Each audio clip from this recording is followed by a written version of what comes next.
America's Super B-2 takes flight after game-changing upgrade. As it marks the 35th anniversary of its first flight, the U.S. Air Force's B-2 Spirit stealth bomber is introducing capability upgrades to ensure that it will remain a key element of the aerial leg of America's nuclear deterrent triad, as well as undertaking long-range conventional strike missions. The enhancements bring an open mission systems architecture to the B-2, which supports the addition of new communications and weapons, which will serve the stealth bomber until it's finally replaced by the new generation B-21 Raider sometime in the late 2020s or early 2030s. Known as Spirit Realm 1, or SR-1, the upgrade is described by Northrop Grumman as the B-2's first fieldable, agile integrated functional capability. The company developed SR-1 alongside the U.S. Air Force, but the operational status of the program is not clear. TWZ has approached Northrop Grumman to find out more, including how many aircraft have so far been upgraded. The B-2 Spirit of Kitty Hawk lands at Andersen Air Force Base, Guam for a deployment to the Pacific. U.S. Air Force photo by Senior Airman Joshua Strang. Another shot of the B-2's scoop-like auxiliary air inlets in use. U.S. Air Force photo by Senior Airman Joshua Strang. By adding open mission systems architecture, SR-1 allows new capabilities to be introduced via phased software releases. Specifically, the upgrade brings improvements to the communications and weapons, although potentially it could extend to other areas too, such as sensors. Northrop Grumman also says that the upgrade enhances the B-2's survivability, although it doesn't provide further details of what that consists of. As well as the new open mission systems architecture, SR-1 provides the B-2 with new cockpit displays. We are rapidly fielding capabilities with zero software defects through the software factory development ecosystem and further enhancing the B-2 fleet's mission effectiveness, explained Jerry McBurdy, Director and B-2 Acting Program Manager, in a Northrop Grumman media release. The Agile Framework methodology within SR-1 directly supports the Air Force's initiative to adapt new capabilities in the aircraft, executing the mission today. B-2 stealth bombers assigned to the 509th Bomb Wing Taxi on the runway at Whiteman Air Force Base, Missouri, on April 15, 2024. Team Whiteman executed a mass fly-off of 12 B-2s to cap off the annual Spirit Vigilance exercise. U.S. Air Force photo by Airman First Class Haley Farrell. U.S. Air Force photo by Airman First Class Haley Farrell. Not mentioned in the context of SR-1 are changes to the B-2 sensor suite, although that certainly remains a possibility.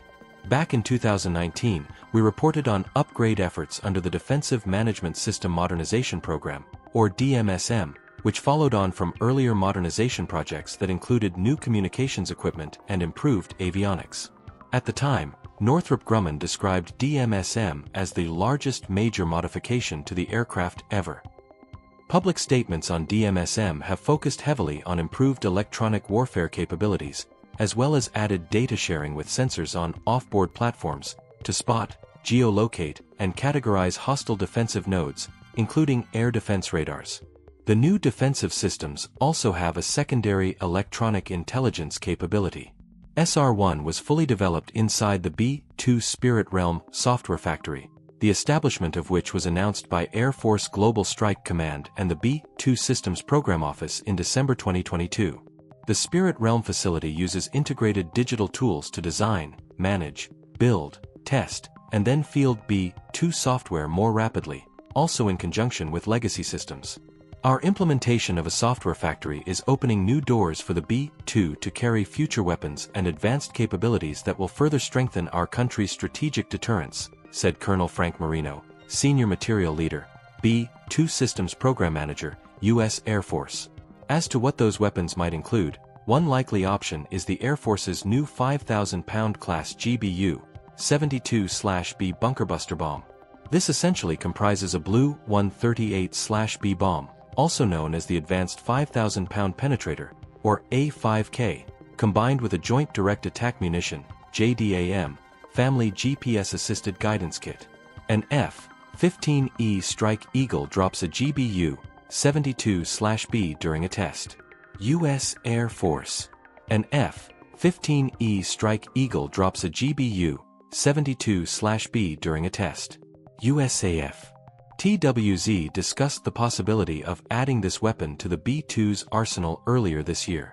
The potential future integration of the GBU-72/B onto the B-2 was mentioned in a contract document regarding a planned blanket upgrade and modernization to be undertaken by Northrop Grumman. As well as the GBU-72/B, the service confirmed it was looking at the potential integration of other unspecified, advanced weapons on the B-2. Those other weapons may even include hypersonic missiles now under development. One weapon that won't be included is the future AGM-181A Long-Range Standoff, LRSO, a nuclear-armed air-launched cruise missile that is not scheduled to be added to the B-2 before its retirement. Earlier this year, the Air Force confirmed that, due to the costs and complexities involved, it would not be repairing the B-2 that made an emergency landing and suffered a fire at Whiteman Air Force Base in Missouri on December 10, 2022. The entire B-2 fleet was largely grounded for some 6 months after that incident. A member of the ground crew gives a thumbs up to B-2 pilots after marshalling them out of a hangar at Whiteman Air Force Base, Missouri. U.S. Air Force photo/Senior Airman Kenny Holston AB-2 taxiing out with its auxiliary air inlets popped open.